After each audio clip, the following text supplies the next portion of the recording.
E parallel क्या बनेगा बताओ? ये सब कुछ सेम लास्ट तक सेम ही रहेगा, तो के lambda by D cos theta की जगह पे क्या हो जाएगा?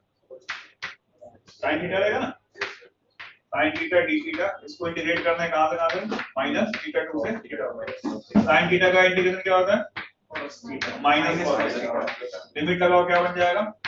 cos theta 2 minus cos theta. लिखो जल्दी, that is the perpendicular component. Sir please camera shift कर दो, तक दिख नहीं रहा। ठीक है सर हाँ, ये इसमें क्या दिक्कत है? किधर किधर बताओ।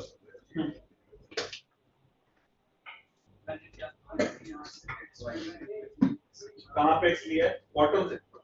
हाँ ठीक है, यहाँ पे ds का एलिमेंट लिया, d ले लिया। हाँ हाँ ठीक है, ये r कुछ देर के लिए सपोज कर लिया।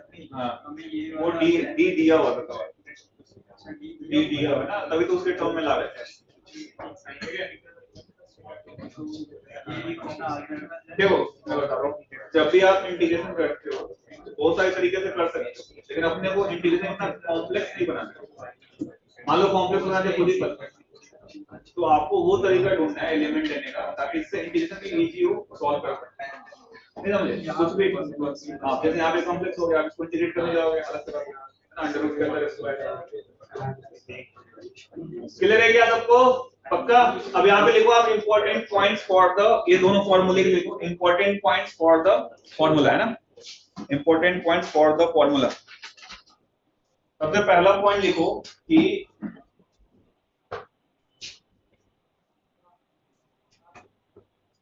d is the, पहला पॉइंट लिखो, d is the perpendicular distance, d is the perpendicular distance from the rod। तो फॉर्मूले में पॉइंट है d is the perpendicular distance from the rod, ठीक है। दूसरा लिखो theta 1 and theta 2, theta 1 and theta 2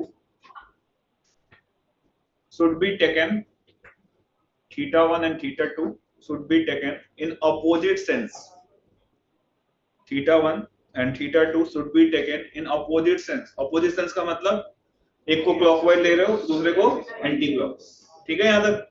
चलो अब जैसे अगर मैं ये लिख लिया था सबने, क्वेश्चन अगर मैं दूं आपको,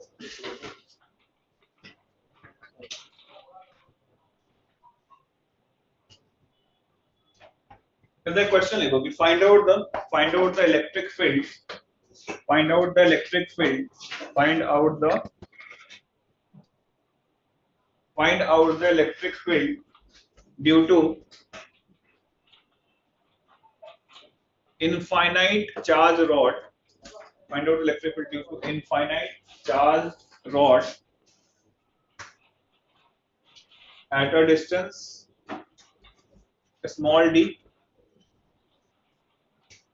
from it, है ना, at a distance small d from it, at a distance small d from it। second part में लिख लो, also calculate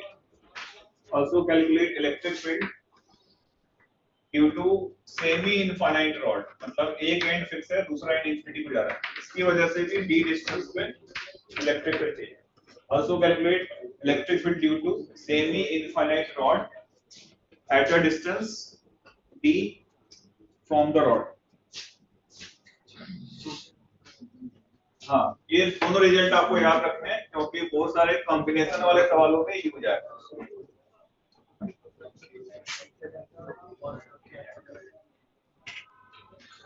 आ गया होगा? तो इनफाइनाइट में थीटा 1 कितना रखेंगे? 9। थीटा 2 ठीक है तुमको? कैसे रखेंगे देखो, ये इंफिनिटी को जा रहा है, ये भी इंफिनिटी को जा रहा है, तो बोला था इनफाइनाइट रिलेटिव वर्ड है। अगर मैं इसके जस्ट बाजू में इलेक्ट्रिक फील्ड देखना चाहता, दो कंपोनेंट आएगा, एक कौन सा होगा बताओ? परपेंडिकुलर, एक कौन सा होगा? पैरेलल। अब इधर देखो, थीटा 1 मुझे इसके टॉप को टच करना है ऐसे घूमते हुए, तो यहाँ से घूम रहे हैं, इसको टॉप को टच करने जाएंगे, एंगल किसको अप्रोच कर रहा है? 90। नीचे वाला भी 90। अगर आप यहाँ पे E परपेंडिकुलर देखोगे तो k lambda by d sin 90 कितना होता है? 1। k 2 आ जाएगा, तो क्या बन जाएगा ये? 2k lambda by D. I hope सबका आ गया होगा ये। अच्छा पैरेलल वाला निकालो तो 0 सिमेट्री से कट भी जाना चाहिए। इस वाले में देखते हैं इसमें कितना कितना आएगा, परपेंडिकुलर क्या आएगा k लैम्डा बाई डी। तो एक 90 है दूसरा 0 है। इसमें देखो यहाँ पे थीटा 1 कितना है बताओ, सेमी इनफिनिट में थीटा 1 कितना है 90, थीटा 2 कितना है 0। तो इसमें क्या दोनों कंपोनेंट आने वाला है। तो इधर वाला k लैम्डा बाई डी होगा, नीचे वाला भी कितना होगा k lambda by D. Net fit कितना होगा √2 k लैम्डा बाई डी। ये आपका नेट फिट होगा कितना होगा √2 k लैम्डा बाई डी। ठीक है क्या, कोई दिक्कत, आराम से देख लो। तो इनफाइनाइट का रिजल्ट याद रखना है कितना होता है वो 2k lambda by D. Semi infinite कितना होता है √2k लैम्डा बाई डी। कितने एंगल पे होता है 45। ठीक है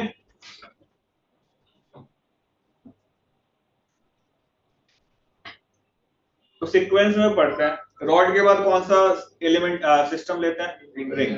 तो बस रिंग की वजह से देखते हैं।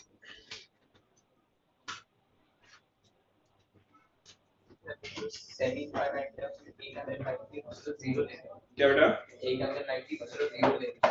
हाँ क्योंकि इसके टॉप को टच करो किधर आएगा, घुमाओगे तो 90 पे जाएगा, ऐसे जा रहा है ना। नहीं तो हम थोड़ा सा ऊपर पॉइंट्स के नीचे थोड़ा ऊपर। हाँ तो एंगल निकालना पड़ेगा थीटा 1 थीटा 2 लेना, क्योंकि जब आप यहाँ बोल रहे हैं यहाँ लेना चाहते हैं ना, कोई बात नहीं ये एंगल निकाल और ये तुम्हारा ये थीटा 1। हाँ तो जहां से भी ले रहे हो उसको एक बार ऐसे घूमना है एक बार ऐसे 90 है ना। अब जैसे एक और क्वेश्चन में इसमें एक और क्वेश्चन लिख लो बाद में रिंग का करते हैं। एक और क्वेश्चन देखो जैसे इसने पूछा तो मैं बताता हूँ। मान लो एक रॉड है एल लेंथ का ही, मुझे यहाँ पे इलेक्ट्रिक फील्ड चाहिए और ये डिस्टेंस तुम्हारा डी दिया हुआ है। एक एंगल आपका मान लो ये वाला जो है वो 60 डिग्री है और दूसरा एंगल जो है आपका ये 30 degree. Find out the electric field at this point E. Try to think about it. लिखो इसको मैं। Finite rod है, L लेंथ का है, लैम्डा उसका चार्ज डेंसिटी गिवन है। तो A पॉइंट पर अपने को इलेक्ट्रिक फील्ड वो पता है कैसा होगा। परपेंडिकुलर पैरेलल होगी।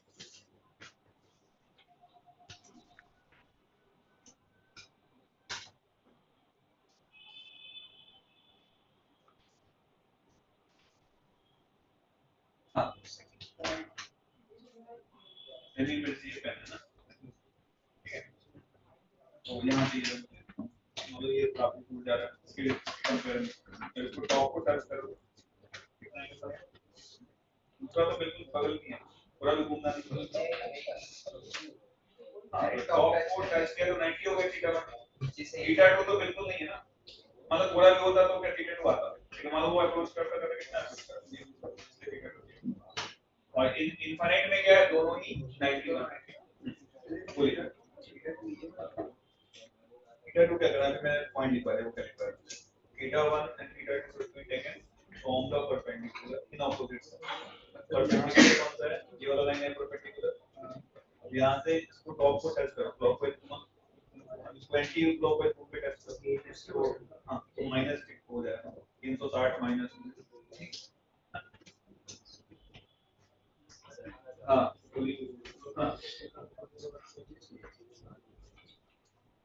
जैसे बताता हूँ जैसे इसका टॉप डिसाइड करते हैं बॉटम डिसाइड। अब मुझे टॉप को टच करना है परपेंडिकुलर से क्लॉकवाइज मूव करना है। क्लॉकवाइज मूव कितना एंगल होगा 60 होगा। अब और बॉटम को टच करना है 90 क्लॉकवाइज मूव। नीचे से पूरा मूव हो गया तो 360 माइनस 30 320 हो गया माइनस 30।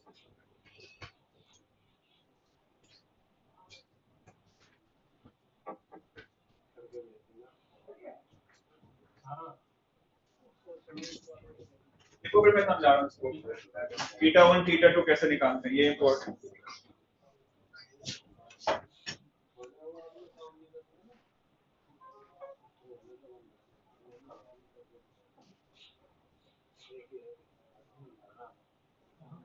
चलो का आंसर आ गया खुद से।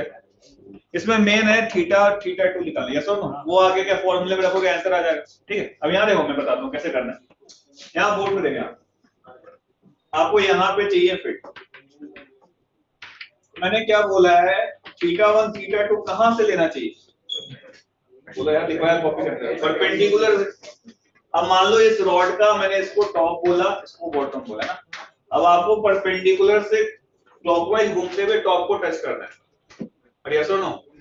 तो यहां से घूमो और टॉप को टच करो, कितना एंगल होगा? 60। थीटा 1 में किसी को कंफ्यूजन है क्या? तो थीटा 1 कितना होगा बताओ? बात नहीं आया यार।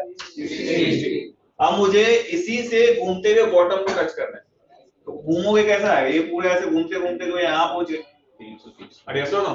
360 में 330 हो गया। 330 को अपन क्या बोल सकते हैं? -30 भी बोल सकते हैं। यस और नो? थीटा 2 कितना होगा तुम्हारा? क्या ये दोनों वैल्यू रखो फॉर्मूले में? किलो को समझ में आया दोनों वैल्यू? 330 -30 रखो या 330 रखो, वही आ जाएगा सेम चीज। Just put the value and find out the answer. फिलहाल एक और सवाल ले रहा हूं जिसका ये आ गया तो, जैसे मान लो एक रॉड यहाँ होता और मुझे इस वाले पॉइंट पे चाहिए फिट, और ये एंगल मैंने ले लिया 45 डिग्री और ये एंगल ले लिया मैंने 30 डिग्री। टॉप के लिए हमेशा क्लॉकवाइज जाना है, बॉटम के लिए एंटी क्लॉकवाइज जाना है। इसके लिए जल्दी से बता दो क्या आएगा थीटा 1 थीटा 2। खुद से आना चाहिए, कोई भी किसी का कॉपी नहीं करेगा वरना सीखोगे नहीं। थीटा 1 थीटा 2 क्या होना चाहिए? ठीक है,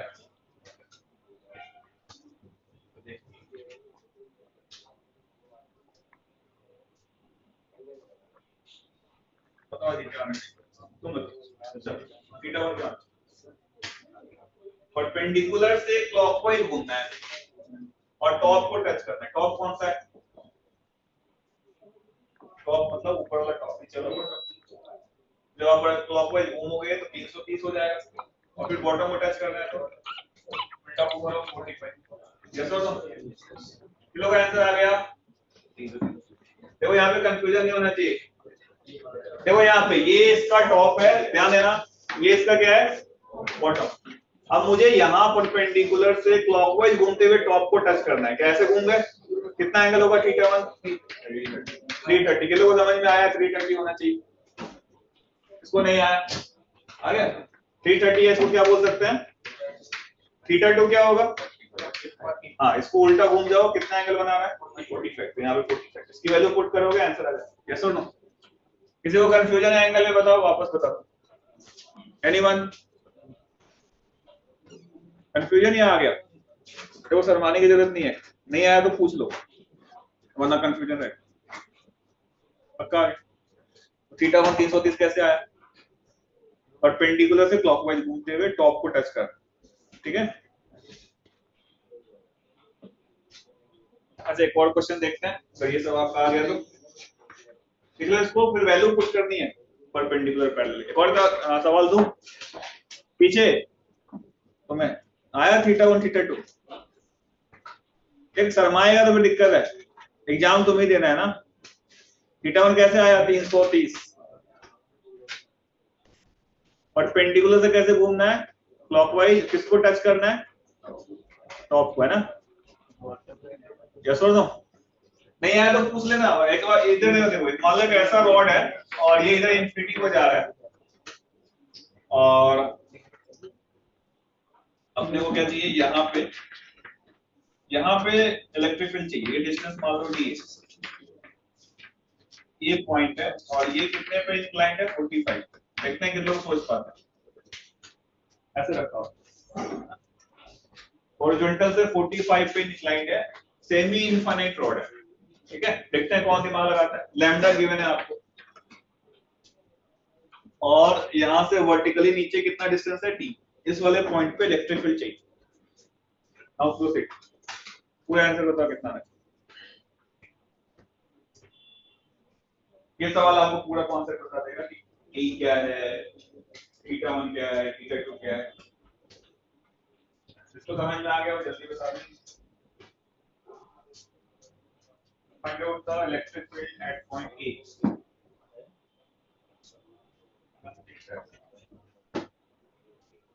Find out the electric field at point A.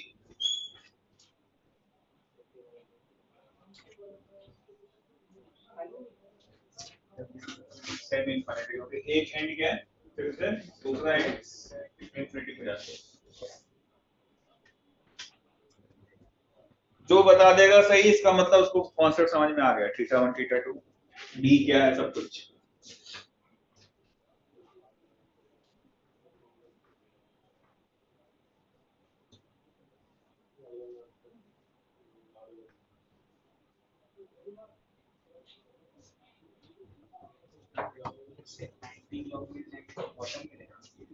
Perpendicular से क्लॉकवाइज जाओगे तो टॉप, एंटी क्लॉकवाइज जाओगे तो बॉटम। हाँ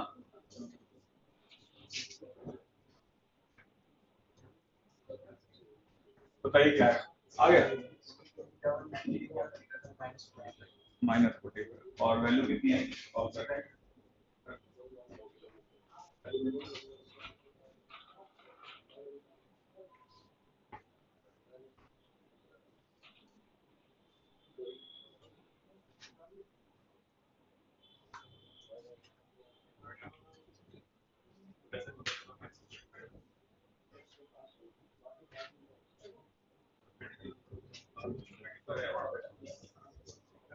ये पॉइंट पे निकालना है ना,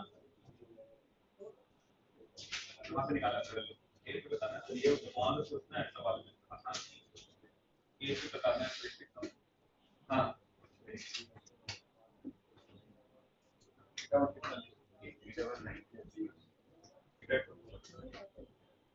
चेक कर चेक कर थीटा 2 -45 और थीटा 1 तो वैल्यू भी निकाल लो चलो और हाँ क्या हाँ तो ले लो थीटा 7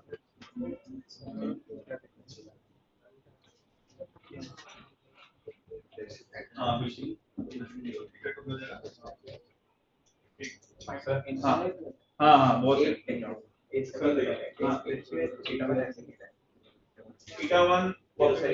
जो लिखा है इसको कुछ भी दिमाग रखना है सब कुछ थीटा 1 थीटा 2 कहां से होना चाहिए form the perpendicular in opposite sense मतलब ना परपेंडिकुलर हम देख इसके अंदर जैसे रोड है तो परपेंडिकुलर उसके बाद ये आपको जाती है तो 90 डिग्री बिल्कुल और दूसरा इसको पीछे की तरफ आ रहा है तो यहां पे लेट करने और कितना एंगल आ रहा है 45 हो गया ये 90 वैल्यू भी निकाल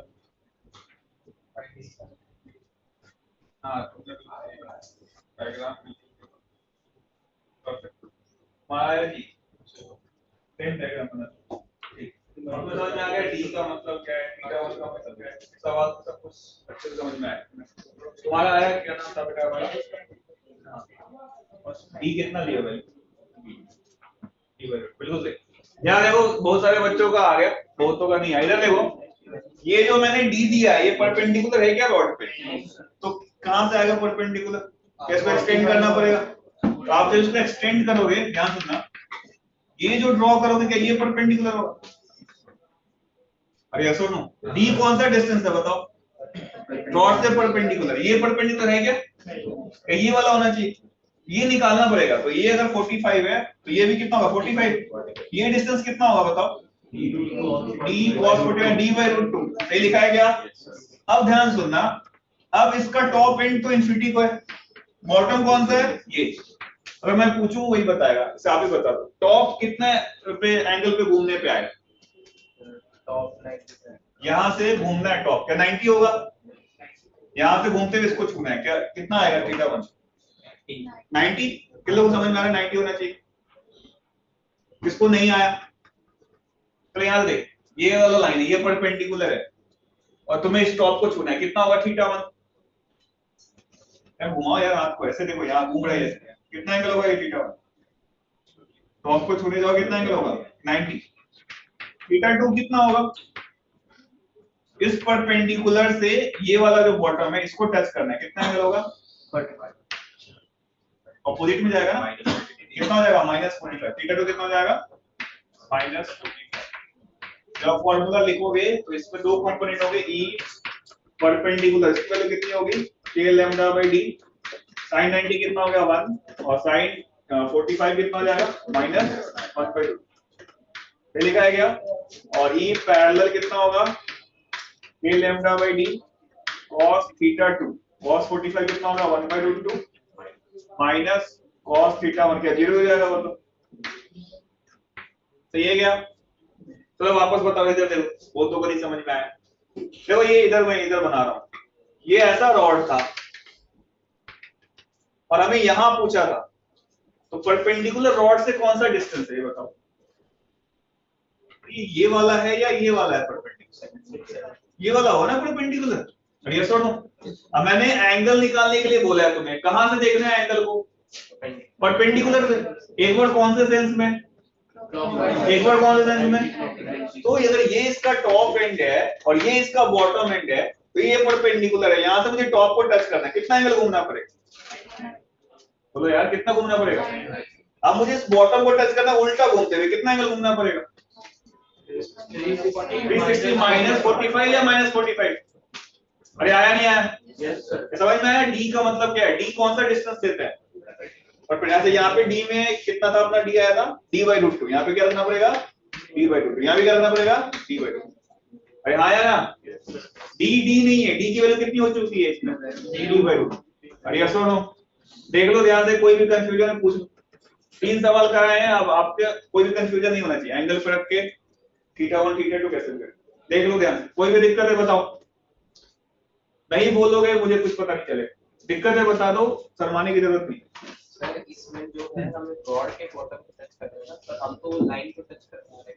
हाँ तो रॉड यही है ना तुम्हारा, ये इसका बॉटम एंड है और ये टॉप एंड है। रॉड यहाँ से शुरू हो रहा है ना बेटा। रॉड का टॉप कौन सा लोगे? ये हो गया। बॉटम कौन सा है इसका? ये नहीं है ना, ये यहाँ तो कुछ है ही नहीं, ये तो मैंने एक्सटेंड किया है डी निकालने के लिए। बॉटम तो यही है ना। एक्सटेंड क्यों किया है मैंने?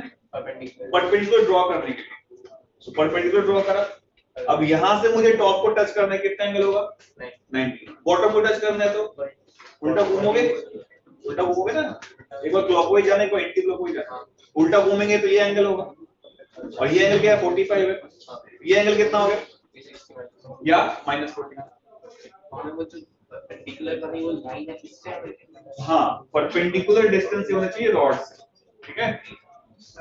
हाँ बताओ बताओ।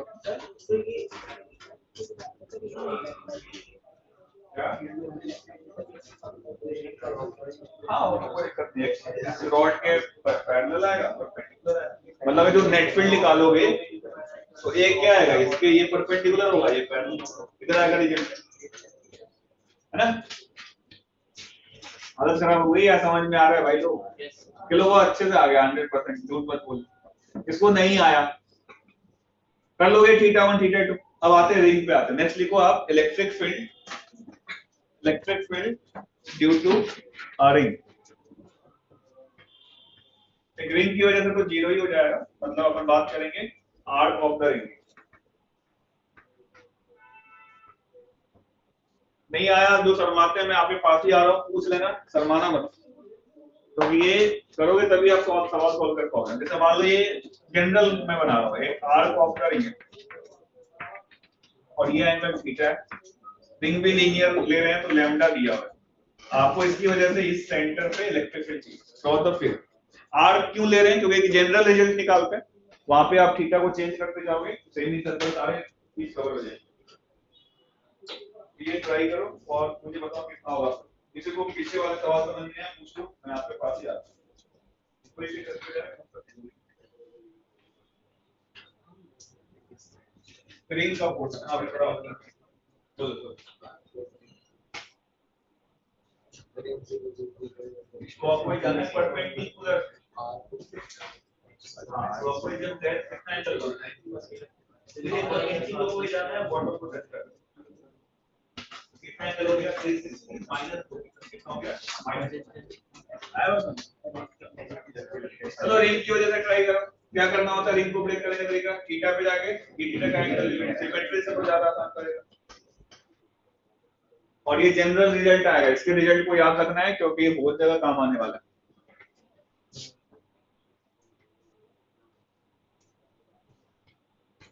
यूनिफॉर्म वाले फॉर्मूले भी आपको ध्यान रखना है, तो एग्जाम में आप डिराइव नहीं करते रहोगे। डेरिवेशन भी दिमाग में रखना है, दोनों चीज। इसमें इंटीग्रेट माइनस थीटा बाय 2 से थीटा बाय 2 हां कर लो, ज्यादा आसान रहेगा, सिमेट्रिकल बनता है वो। और रिजल्ट बताओ कितना आएगा? परफेक्ट। अब देखो ये जनरल रिजल्ट इसको याद रखो। अब जब बोलो सेम ही सर्कल के लिए तो थीटा के लिए क्या सर्कल के लिए बताऊं 2 पाई रखो।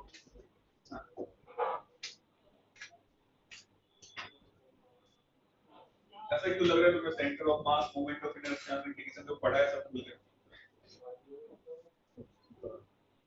तो ढंग का क्वेश्चन आएगा आपको इंटीग्रेशन करना ही पड़ेगा। केवल रिजल्ट कब तक रखोगे? सिमेट्री से थीटा मानो और वहां पे फील्ड निकालो।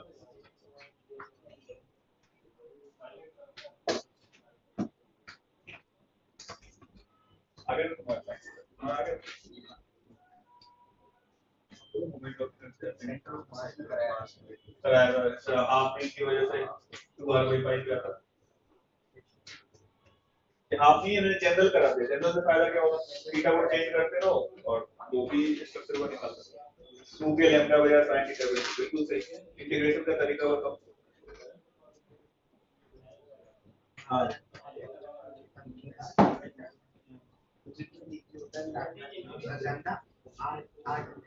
हाँ बिल्कुल सही। हाँ यहाँ पर रखेंगे पहले वाले। 2-3 बच्चों को आ रहा है, बाकी लोग हाँ क्या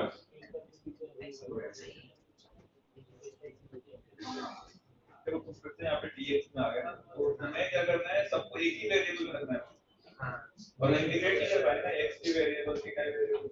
ठीक है, आप इसको ट्राई करो, सबको एक ही वेरिएबल में रखें। ठीक है, हमारा 2k lambda by r sin theta नहीं आता, sin थीटा बाय 2 है। sin थीटा बिल्कुल बीच वाला एक्सिस ले लो, बाय एक्सिस से बिल्कुल वाला एक्सिस माइनस थीटा बाय चलो हाँ आया कैसे? कहाँ से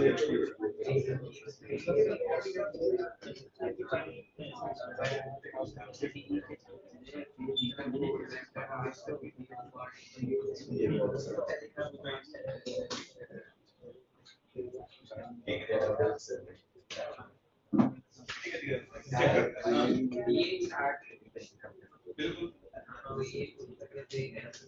ऐसा नहीं करना है। स्क्वायर हो गया और नीचे नीचे कैसे आएगा? चलो यहाँ आपने अटेम्प्ट किया, बहुत अच्छी बात है। मैं इससे चाह रहा हूँ कि आप अटेम्प्ट करो। यहाँ पे देखो बता रहा हूँ आपको क्या करना है। कभी भी रेंज का लेना है ना, जैसे मान लो सिमेट्रिक है ना, तो आप क्या करो, बिल्कुल इसको बीचों बीच y एक्सिस मान लो। क्या मान लो? देखो ध्यान से, ये स्ट्रक्चर इसलिए है क्योंकि मैग्नेटिज्म में सेम चीज है और आपका मोमेंट ऑफ इनर्शिया पड़ा है, सेंटर ऑफ मास पड़ा है, वहां भी सेम इंटीग्रेशन करते थे। तो आपको क्या करना है? यहाँ पे इसको y बोल दिया, इसको मैंने क्या बोल दिया? और एक कर। अच्छा, अब ये अगर थीटा है तो इसको सिमेट्रिकली किया, ये कितना एंगल होगा? Theta by theta. से बीचों बीच में इसको बाइसेक्ट करूं तो ये एंगल कितना होगा बताओ? ये एंगल कितना होगा? Theta by. अब आपको क्या करना है? इस वाले एक्सिस से स्मॉल एलिमेंट लो, यहां से थीटा पे जाओ, d थीटा का छोटा सा एलिमेंट ले लो। ले सकते हैं क्या? इसका लेंथ कितना होगा? r d थीटा होगा। और यहाँ पे dq चार्ज है, तुम्हें यहाँ पे फील्ड निकालना है। क्या इसकी वजह से क्या लॉन्ग द लाइन लाई करेगा ऐसे?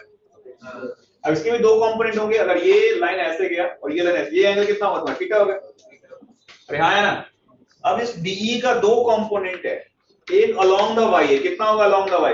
बोलो बेटा, d cos थीटा। दूसरा कौन सा है? d sin theta. तो दिमाग से पता चल रहा है ये कौन सा वाला कंपोनेंट कट जाएगा? सिमेट्रिकल है तो यस और नो। कौन सा वाला बचेगा?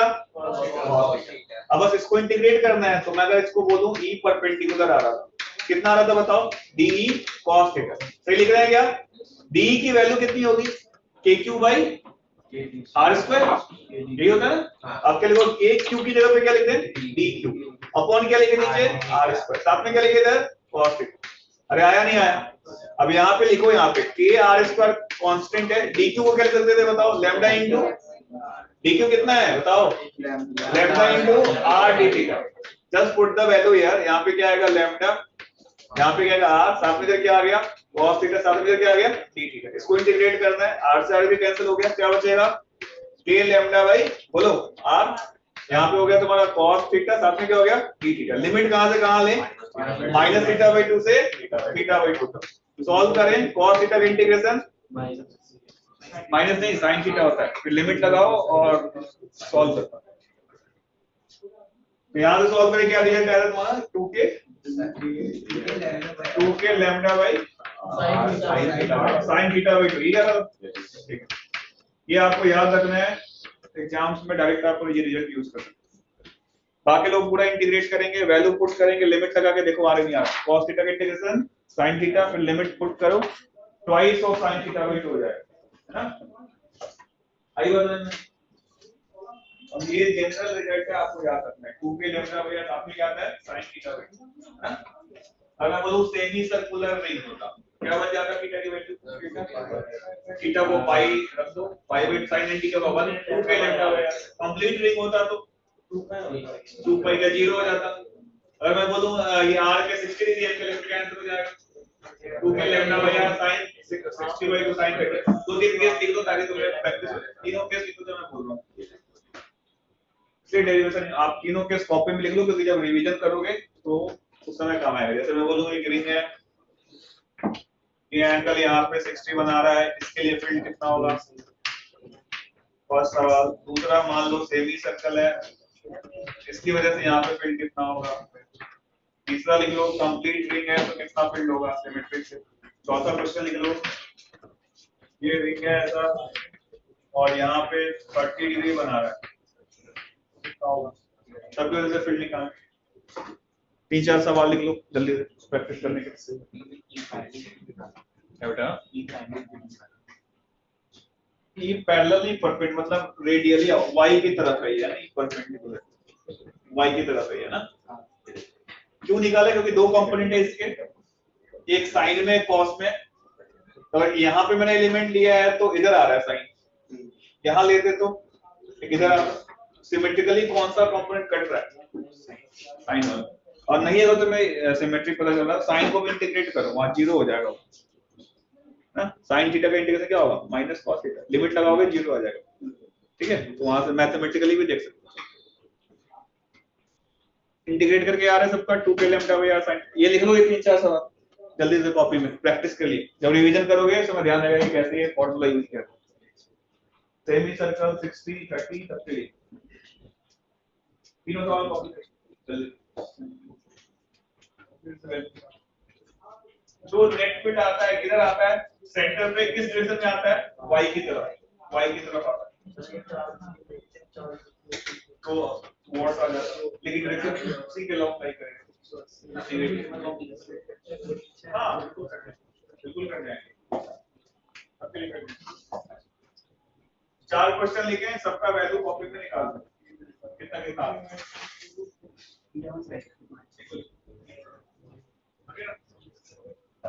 ये फॉर्मूला याद रहेगा तो कैसे उसे सवाल नहीं पे आएगा।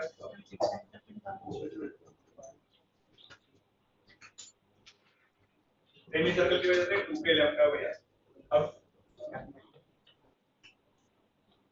कंबाइन वाला क्वेश्चन करते हैं,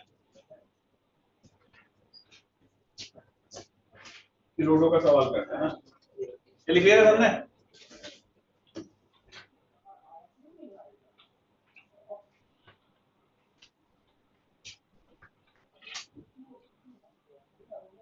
तो रोडो में 2 क्वेश्चन ऐसे कैसे देखो कैसा था। एक सवाल ऐसा बना हुआ है, रॉड इस तरीके से इंफिनिटी को जा रहा है, यहाँ पे ऐसा सेमी सर्कल बन रहा है और फिर एक और रॉड है ऐसे और ये भी इंफिनिटी को जा रहा है। एक क्वेश्चन ये है। दूसरा एक क्वेश्चन दिया हुआ था इस तरीके से, एक रॉड है इंफिनिटी को जा रहा है और फिर ऐसा जाके फिर ऐसा जा रहा है, इस तरीके से सब में लैम्डा दिया। सेंटर पे फील्ड निकालना, try to think about it. एक ये यू शेप रॉड है, लैम्डा दिया हुआ, यहाँ भी सब कुछ लैम्डा के बस। ये डिस्टेंस आपका आ रहा है। Find out the electric field at the centre.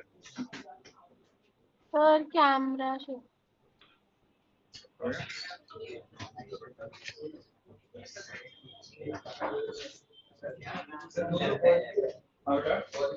Positive, सभी चार्जेस पॉजिटिव है। लैम्डा कूलम पर मीटर दिया हुआ वही तो वही से बताओ दोनों की वजह से कितना कितना फिट होगा और ये वाला रॉड जो है ना ये भी इन्फिनिटी को जा रहा है ये भी इन्फिनिटी को जा रहा है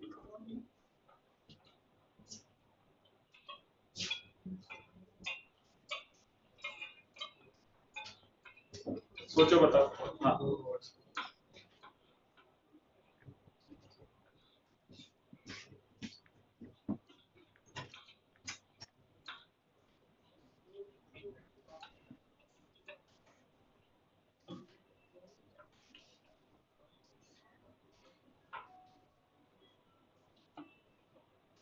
कौन बताएगा रिंग वाले सॉल्व कर लिए थे हाँ हाँ वो रेडियस आ रहा है मतलब ये जो है ना